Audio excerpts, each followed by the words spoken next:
രാജ്യത്തിന്റെ മഹത്തായ പാരമ്പര്യങ്ങൾ ഉയർത്തിപ്പിടിച്ച മൂന്നാറിൽ അന്യസംസ്ഥാന തൊഴിലാളികളുടെ സാംസ്കാരിക സംഗമം നടന്നു. കുടിയേറ്റക്കാരുടെയും അഭയാർത്ഥികളുടെയും ആഗോള ദിനത്തോടനുബന്ധിച്ച് മൂന്നാർ മൗണ്ട് കാർമൽ ബസിലിക്കയിൽ വെച്ചായിരുന്നു പരിപാടി സംഘടിപ്പിച്ചത്.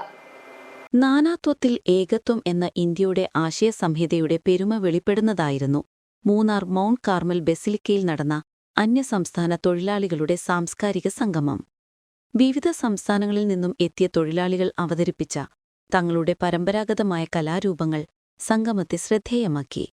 കത്തോലിക്ക സഭയുടെ നേതൃത്വത്തിൽ എല്ലാ വർഷവും ആചരിച്ചുവരുന്ന കുടിയേറ്റക്കാരുടെയും അഭയാർത്ഥികളുടെയും ആഗോള ദിനത്തോടനുബന്ധിച്ചായിരുന്നു പരിപാടി സംഘടിപ്പിക്കപ്പെട്ടത്. ഭാഗ്യോപകരണങ്ങളുടെയും ബഹുവർണ്ണങ്ങളുടെയും അകമ്പടിയോടെ നടന്ന പരിപാടിയിൽ 200ഓളം അന്യസംസ്ഥാന തൊഴിലാളികളാണ് പങ്കെടുത്തത്.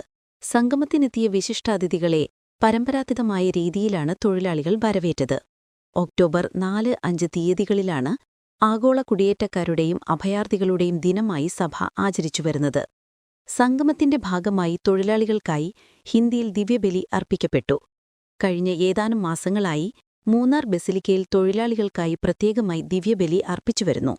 വിജയപുരം രൂപതാ മെത്രൻ റെവറൻ ഡോക്ടർ സെബാസ്റ്റ്യൻ തെക്കത്തേച്ചേരിൽ, സഹായ മെത്രൻ റെവറൻ ഡോക്ടർ ജസ്റ്റിൻ മടത്തിപ്പറമ്പിൽ എന്നിവരുടെ നേതൃത്വത്തിലാണ് തൊഴിലാളികൾക്കായി പ്രത്യേക പരിപാടികൾ സംഘടിപ്പിച്ചുവരുന്നത്.